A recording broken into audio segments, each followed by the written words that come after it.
Hello. Horse breeding at royal castles fell by the wayside during the Wars of the Roses. In 1485, after 22 years of infighting, Henry VII of the victorious House of Lancaster, founder of the Tudor dynasty, inherited a depleted stock of horses. A breeding programme was initiated at royal castles, and in 1495 an act against transporting horses and mares beyond the seas was implemented, banning the export of stallions and mares under 3 years of age, or valued at more than 6 and 8 pence, roughly 2 weeks' wages for a skilled craftsman at the time. Under Henry VIII, several new royal studs were established, beginning with the King's stables at Hampton Court Palace in 1536, which were followed by studs at various locations across the country, including at Tutbury Castle in Staffordshire. Horses to improve the quality of stock for the royal court and for military purposes were imported from Spain and from Italy, including barb horses originating in North Africa. A section attributed to Dame Juliana Berners, thought to have been prioress at St Albans Abbey in the 15th century, in a treatise on gentlemanly pursuits entitled The Book of Hawking, Hunting and Fishing, printed in 1486, describes 15 properties looked for in a good horse. Like a man, bold, proud and hardy. Like a woman, fair-breasted, fair-haired and easy to lie upon. Like a fox with a fair tail, short ears and a good trot. Like a hare with a large eye, dry head and fast running, and like an ass with a big chine, flat leg and good hoof. Henry VIII was a competent horseman and is credited with introducing the idea of dressage to England. His training methods involved a compassionate approach, more carrot than the stick of brute force and fear that was the usual practice of the time. As an athletic, strong, energetic young man, jousting and hunting occupied much of Henry VIII's time.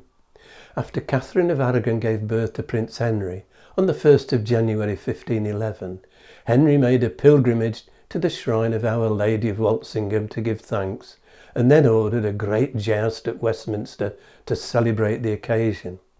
The following rules were included.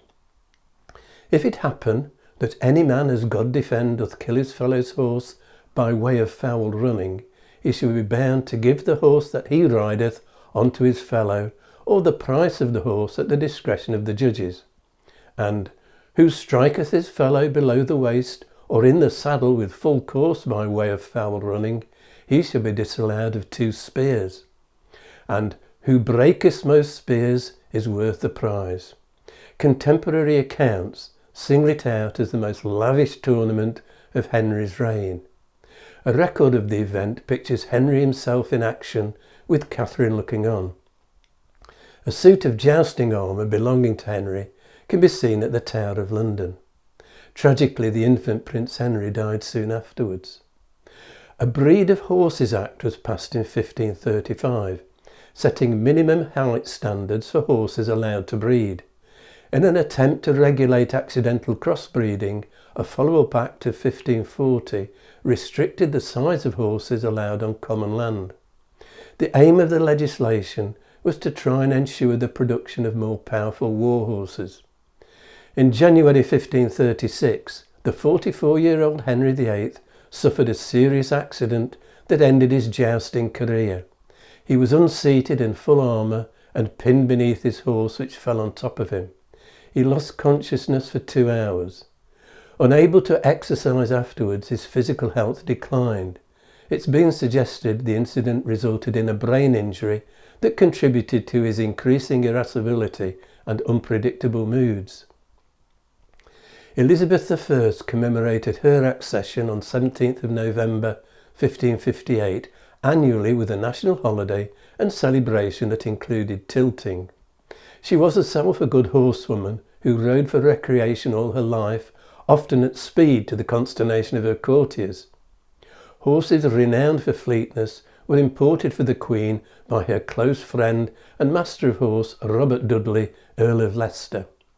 Elizabeth also recognised the symbolic value of horses in helping project an image of strength.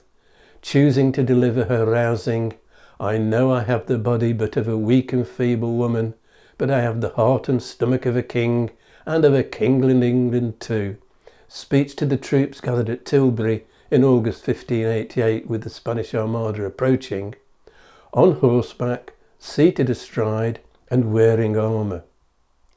Most of the royal studs established by the Tudors, including Tutbury, continued to operate until the Civil War and the rise to power of the parliamentarians. Under Oliver Cromwell they were sold. By then the battering-ram warhorse of the cavalry charge was less in demand.